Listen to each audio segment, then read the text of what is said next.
হলো আমরা শেখ হাসিনার সময় দেখেছিলাম শেখ হাসিনা কতক্ষণ হলো গণভবনে মাছ ধরত, কতক্ষণ তাহাজ্জুদের মুনাজাত দিত। তো একজনকে ফেসিস্ট সিস্টেমের কাঠামোর অনেক উপরে উঠানো হয়েছে।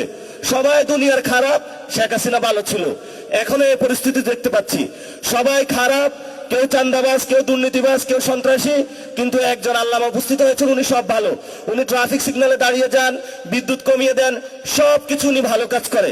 কিন্তু আমি আপনাদেরকে অনুরোধ করব, আপনারও মেয়ে সন্তান আছে দুইজন, আপনার ওয়াইফ আছে, আমাদেরও মা বোন আছে। অনেক কষ্টের জায়গায় যদি এই গণ অভ্যুত্থানের পরে কোনো বোনদের আমরা দর্শন হতে দেখি, প্লিজ মাপ চাই, বাংলাদেশে দর্শন আপনারা বন্ধ করুন, দ্রুত উদ্যোগ নিন, না হলে আমরা রাজপথে নারীদের নিয়ে কর্মসূচিতে দিতে বাধ্য হবো ইনশাআল্লাহ। লাস্ট কথা যেটা, আমরা এখনো বিচার বুঝে পাই নাই। এই যে যারা শহীদ ফ্যামিলি আছেন, আহত ভাইরা আছেন, তাদেরকে শেখ হাসিনা খুন করেছিল, আবার আওয়ামী লীগের অফিসগুলো খুলে দেওয়া হচ্ছে। এইসব ফাইজলামি আপনারা বাংলাদেশে করবেন না।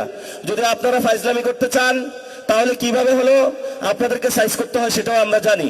এখন আমরা আমাদেরকে বেয়াদব বলেন বা যা কিছু তা বলেন, কিন্তু আমরা অধিকারের প্রশ্নে সংস্কার, বিচার এবং বাংলাদেশের আইন শৃঙ্খলা, বাংলাদেশের মানুষের নিরাপত্তা অধিকারের ক্ষেত্রে এক বিন্দু ছাড় দিব না। এটা আমাদের স্ট্রেট ফরওয়ার্ড কথা। এবং আপনারা যদি আসেন, রাজপথে লড়াই হবে, কিন্তু আমরা এই ক্ষেত্রে এক বিন্দু ছাড় দিতে রাজি না। এজন্য যারা আপনারা আজকে ইফতার মাহফিলে উপস্থিত হয়েছেন, লড়াই মাত্র শুরু হয়েছে, ইনশাআল্লাহ লড়াই চলবে। তবে আমরা তাদেরকে একটু সুযোগ দিচ্ছি। এই সুযোগ মানে এটা না যে তাদেরকে আমরা একদম কার্ড দিয়ে দিয়েছি, যা ইচ্ছা বাংলাদেশে বসে করবে আর আমরা এখানে নাই, এমন না। আমরা এখনো বাইচা আছি, আমরা এখনো কোথাও বাইসা যাই নাই। তো এই জন্য যারা এখানে এসেছেন লন্ডন থেকে আর যেখান থেকে, এই কাজগুলা ভাই আপনি দ্রুত করেন। ছোট ভাই হিসাবে আপনার কাছে অনুরোধ করছি, দর্শন বন্ধ করেন, বিচার করেন, রিফর্ম অ্যাসেম্বলি করেন, এরপর আপনি একটু শান্তিতে কাজ করেন।